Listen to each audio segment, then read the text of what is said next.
Rights क्या हैं और आपकी, जैसे अगर आप कॉन्स्टिट्यूशन का आर्टिकल नंबर 5 पढ़ें तो उसमें लिखा हुआ है कि loyalty to the state is responsibility of every citizen of Pakistan. रियासत से वफादारी हर शहरी का बुनियादी फरीज़ा है। And every citizen is also, wording थोड़ी सी डिफरेंट हो सकती है, ऑल्सो रिस्पॉन्सिबल या also liable to comply with law and constitution of the state.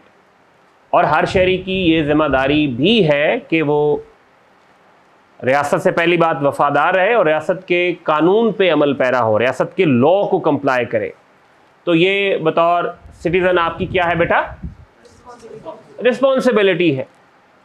और आपके राइट्स क्या हैं, आपके हुकूक क्या हैं, ये आर्टिकल 8 से लेके 28 तक दिए गए हैं। जैसे आर्टिकल 9 है आपका राइट टू लाइफ, आर्टिकल 10 है protection against arrest and detention.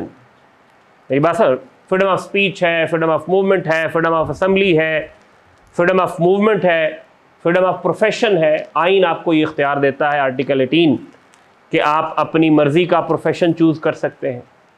Article 25 जो है वो इक्वालिटी बिफोर लॉ की बात करता है कि लॉ के सामने सब इक्वल है।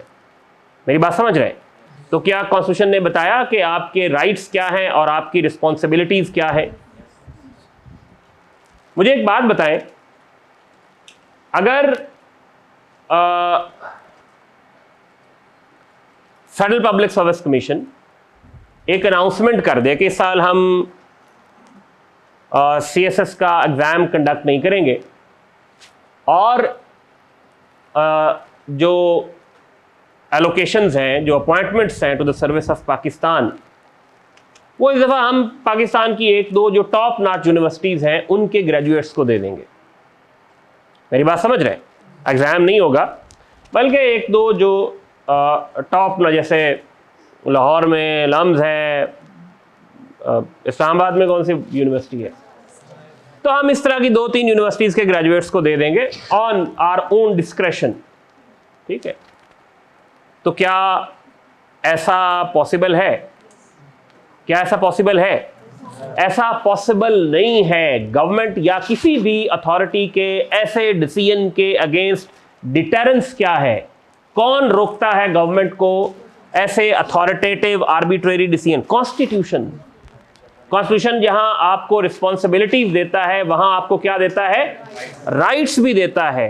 तो कॉन्स्टिट्यूशन का आर्टिकल 3 एक्सप्लॉयटेशन की खात्मे की बात करता है। किसी तरह की भी एक्सप्लॉयटेशन टेनेबल नहीं होगी, एक्सेप्टेबल नहीं होगी। तो ये एक्सप्लॉयटेशन है ना। इसी तरह आर्टिकल 25 जो है वो इक्वालिटी बिफोर लॉ की बात करता है कि किसी भी ग्राउंड पे जो है वो डिस्क्रिमिनेशन नहीं होगी, एज की बुनियाद पे, जेंडर की बुनियाद पे। मेरी बात समझ रहे हैं? तो ये तो डिस्क्रिमिनेशन होगी ना कि यूनिवर्सिटी में आपकी यूनिवर्सिटी एफिलिएशन की बुनियाद पे आपको स्टेट का एक ऑफिस दे दिया जाए, तो उसके अगेंस्ट डिटरेंस क्या है?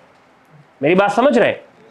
तो आपका जो कॉन्स्टिट्यूशन है वो जहां आपको राइट्स देता है, जहां आपको रिस्पॉन्सिबिलिटीज देता है, वहां क्या देता है आपको? राइट्स भी। ये क्लियर है आप लोगों को? यहां तक कोई सवाल?